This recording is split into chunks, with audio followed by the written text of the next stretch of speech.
अश्व का गात्र स्तंभ। श्री रामचरित्र कीर्तन से एक स्वर्गवासी ब्राह्मण का राक्षस योनि से उद्धार तथा अश्व के गात्र स्तंभ की निवृत्ति। शेष जी कहते हैं, द्विजश्रेष्ठ, तदनंतर बंधे हुए चंवर से सुशोभित व यज्ञ संबंधी अश्व हजारों योद्धाओं से सुरक्षित होकर भारतवर्ष के अंत में स्थित हेमकूट पर्वत पर पहुंच गया, जो चारों ओर से 10,000 योजन लंबा और चौड़ा है। उसके सुंदर शिखर सोने चांदी आदि धातुओं के हैं। वहां एक विशाल उद्यान है जो बहुत ही सुंदर और भांति भांति के वृक्षों से सुशोभित है। घोड़ा उसमें प्रवेश कर गया। वहां जाने पर उस अश्व के संबंध में सहसा एक आश्चर्यजनक घटना हुई। उसे बतलाता हूं, सुनिए। अकस्मात उसका सारा शरीर अकड़ गया।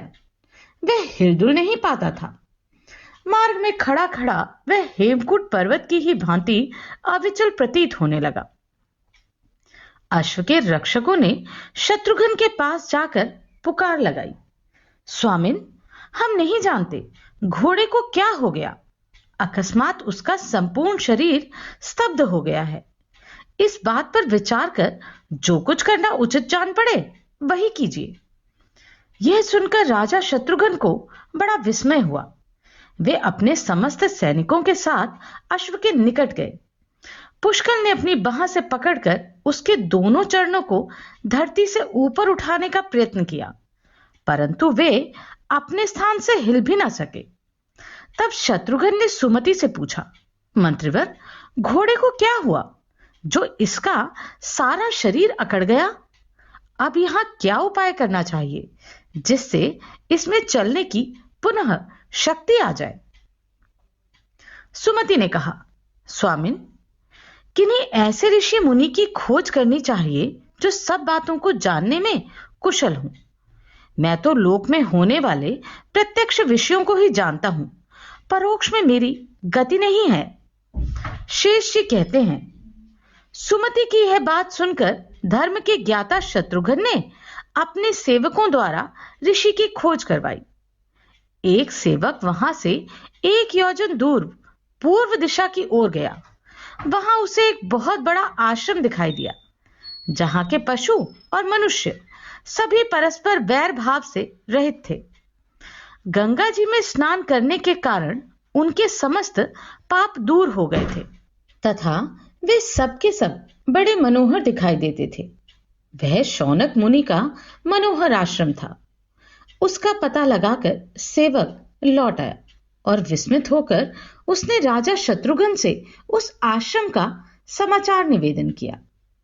सेवक की बात सुनकर अनुचरों सहित शत्रुघ्न को बड़ा हर्ष हुआ और वे हनुमान तथा पुष्कल आदि के साथ ऋषि के आश्रम पर गए। वहां जाकर उन्होंने मुनि के पापहारी चरणों में साष्टांग प्रणाम किया। बलवानों में श्रेष्ठ राजा शत्रुघ्न को आया जान शौनक मुनि ने अर्घ्य, पाद्य आदि देकर उनका स्वागत किया। उनके दर्शन से मुनि को बड़ी प्रसन्नता हुई। शत्रुघ्न सुखपूर्वक बैठकर जब विश्राम कर चुके तो मुनीश्वर ने पूछा, राजन, तुम किस लिए भ्रमण कर रहे हो? तुम्हारी यह यात्रा तो बड़ी दूर की जान पड़ती है। मुनि की यह बात सुनकर राजा शत्रुघ्न का शरीर हर्ष से पुलकित हो उठा। वे अपना परिचय देते हुए गदगद वाणी में बोले, महर्षि, मेरा अश्व अकस्मात एक फूलों से सुशोभित उद्यान में चला गया। उसके भीतर एक किनारे पर पहुंचते ही तत्काल उसका शरीर अकड़ गया। इसके कारण हम लोग अपार दुख के समुद्र में डूब रहे हैं। आप नौका बनकर हमें बचाइए। हमारे बड़े भाग्य थे जो देवात आपका दर्शन हुआ। घोड़े की इस अवस्था का प्रधान कारण क्या है, यह बताने की कृपा कीजिए। शत्रुघ्न के इस प्रकार पूछने पर परम बुद्धिमान मुनि श्रेष्ठ शौनक ने थोड़ी देर तक ध्यान किया।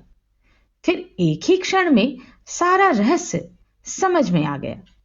उनकी आंखें आश्चर्य से खिल उठी तथा वे शोक और संयम में पड़े हुए राजा शत्रुघ्न से इस प्रकार बोले, राजन, मैं अश्व के गात्र स्तंभ का कारण जानता हूं। सुनो। गौड़ देश के सुरमय प्रदेश में कावेरी के तट पर सात्विक नाम का एक ब्राह्मण बड़ी भारी तपस्या कर रहा था। वह एक दिन जल पीता, दूसरे दिन हवा पीकर रहता और तीसरे दिन कुछ भी नहीं खाता था। इस प्रकार 3-3 दिन का व्रत लेकर वह समय व्यतीत करता था।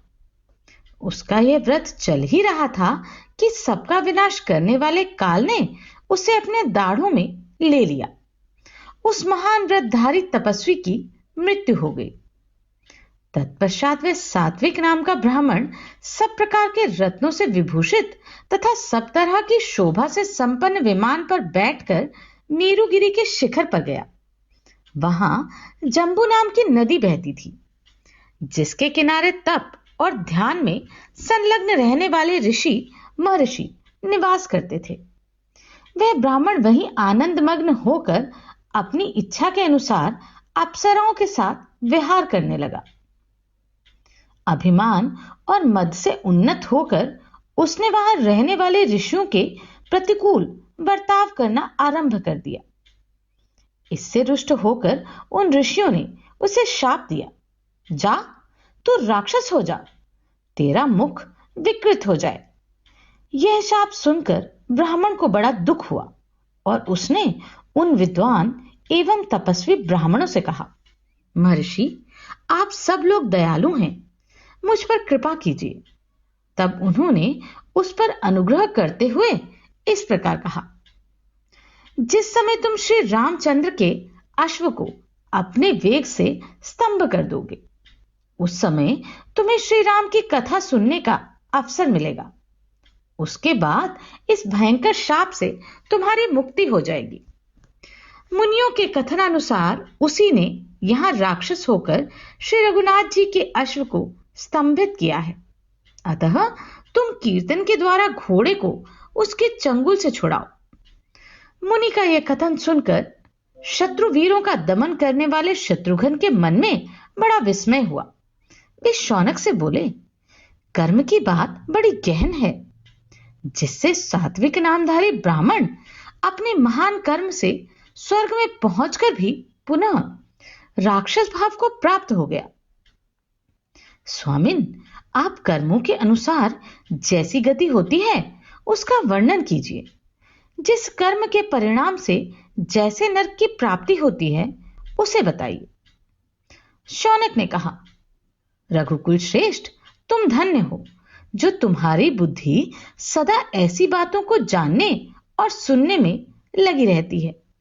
इसमें संदेह नहीं कि तुम इस विषय को भली भांति जानते हो, तो भी लोगों के हित के लिए मुझसे पूछ रहे हो।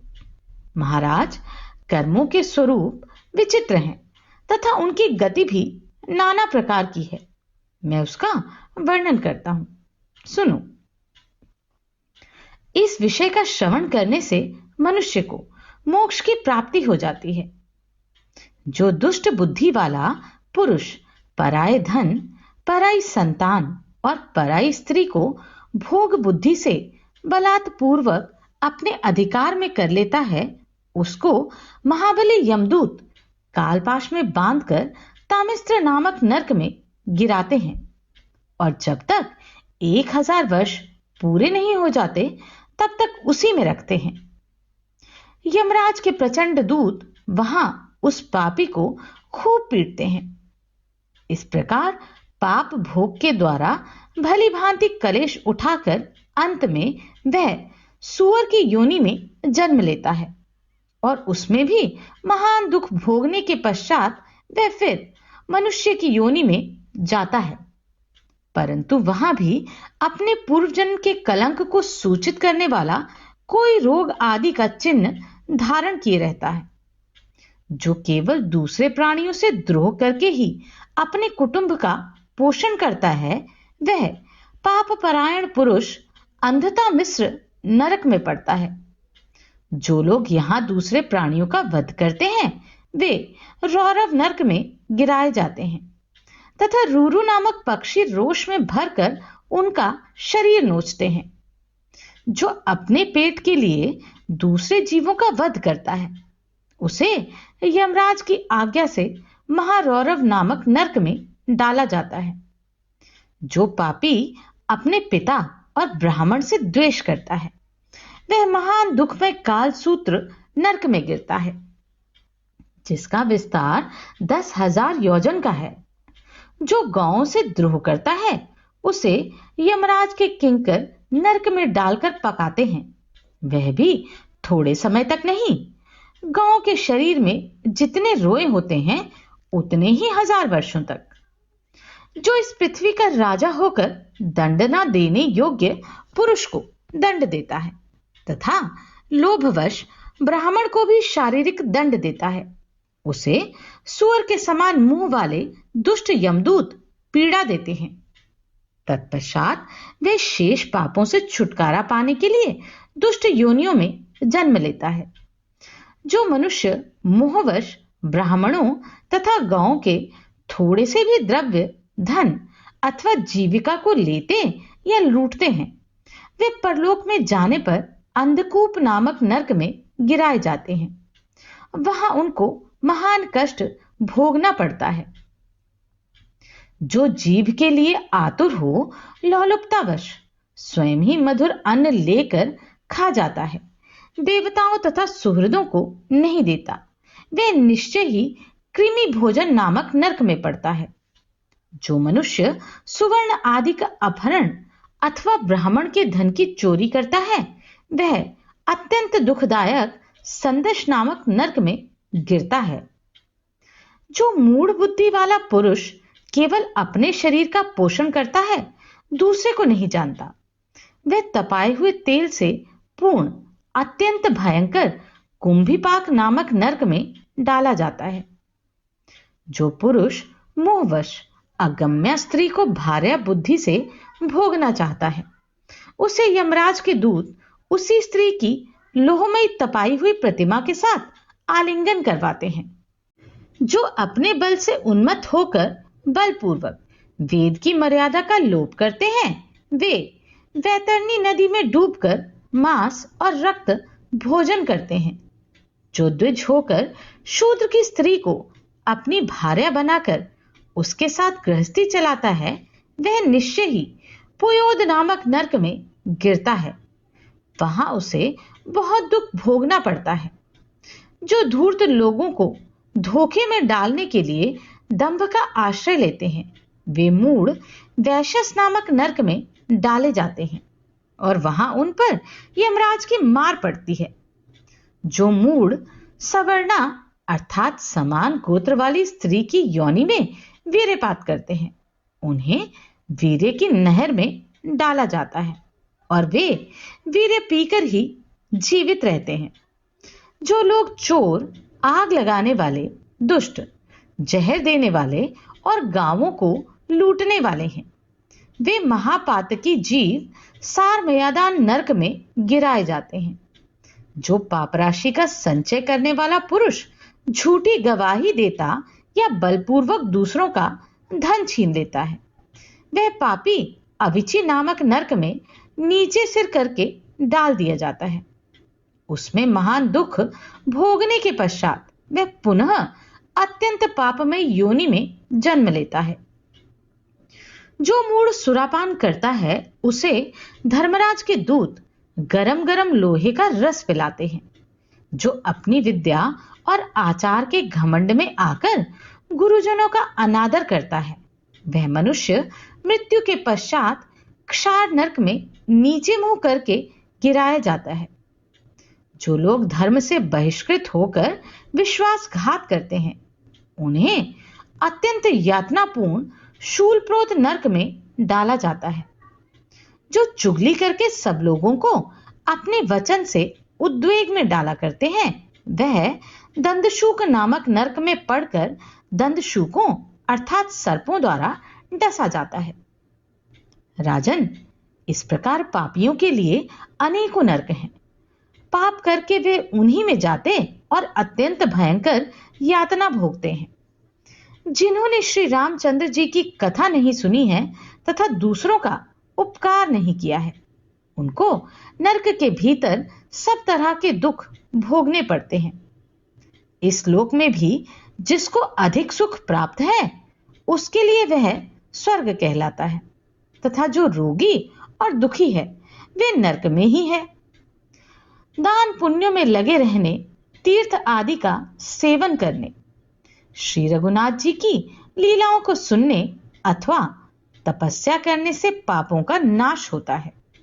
हरि कीर्तन रूपी नदी ही मनुष्यों के लिए सब उपायों से श्रेष्ठ है।